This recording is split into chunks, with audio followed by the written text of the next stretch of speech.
Have you ever been in this situation? You're venting to a friend about having a long and tough day, and your friend's response is something like, "Yeah, I hear ya." That little phrase, "I hear ya," has nothing to do with your friend's ears. Let's check it out.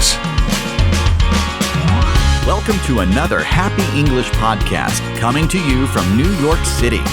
And here's your English teacher, Michael. All right, thank you, John, and thanks, everyone.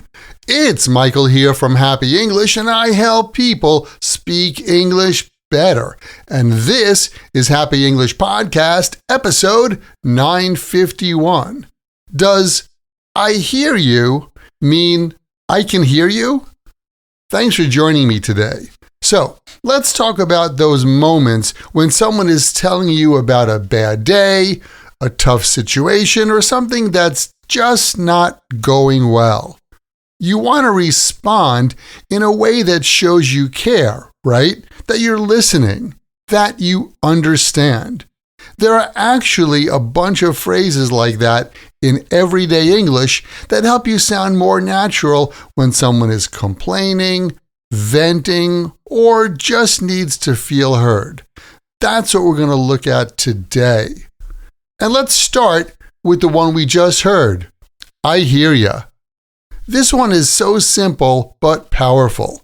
Imagine your coworker says, "Oh, I'm so frustrated with this project. Nothing is going right." You can say, "Yeah, I hear ya." You're not trying to help them fix the issue. You're just acknowledging their feeling.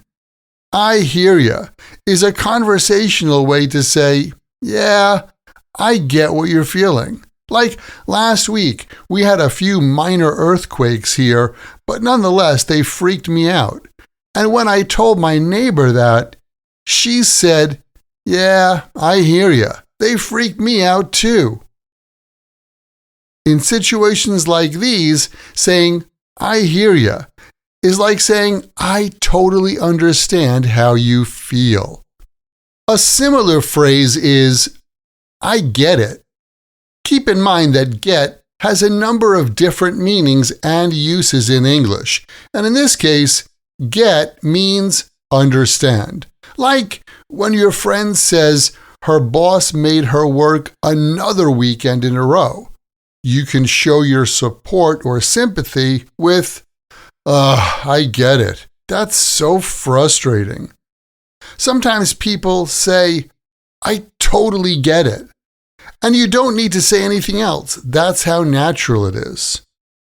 The next one is, "Tell me about it." We use "tell me about it" when we want to show that we not only agree with someone's complaint, but we feel the same thing. Like your friend says, "Oh, the weather is so gross. It's been raining all week." Yeah, tell me about it. I haven't seen the sun in days. You're not literally asking them to tell you more. You're saying, "Yeah, I know.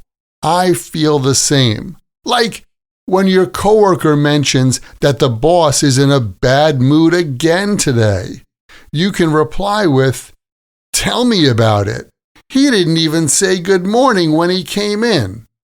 Again, "tell me about it" doesn't mean "give me more details." It just means, "Yeah, I totally get it, and I've had that same experience." Another one of these phrases is, "You can say that again." When you tell someone, "You can say that again," you're saying, "I totally and completely feel the exact same way as you do." Like if your coworker says something like, "Man, the traffic going to work this morning was horrible." You can reply with, "You can say that again. It took me 20 minutes just to pass the shopping mall." Or like at a restaurant, when your friend complains, "Hey, what happened to our waiter? I think he took our order and went home without telling the chef." You can reply with, You can say that again. And keep in mind the intonation. The stress is on the word that. You can say that again. So let's recap, thinking about the intonation. I hear ya. I get it. Tell me about it. And you can say that again. These are all part of natural everyday English, especially when you're trying to show empathy and connect with someone. You don't need to give advice. Sometimes just showing you understand is enough. And keep in mind, the best way to remember English like this, and any other word or phrase in English, is to take that word or phrase, write it in a sentence that's true for you or true in your world, and then memorize your sentences. That's how you build fluency. Thanks for listening. And remember, learning another language is not easy, but it's not impossible. And I'm here to help you on your journey. This podcast was brought to you by Happy English. Please visit myhappyenglish.com. Show your support for Happy English by leaving us a review. Get English, get happy, Happy English.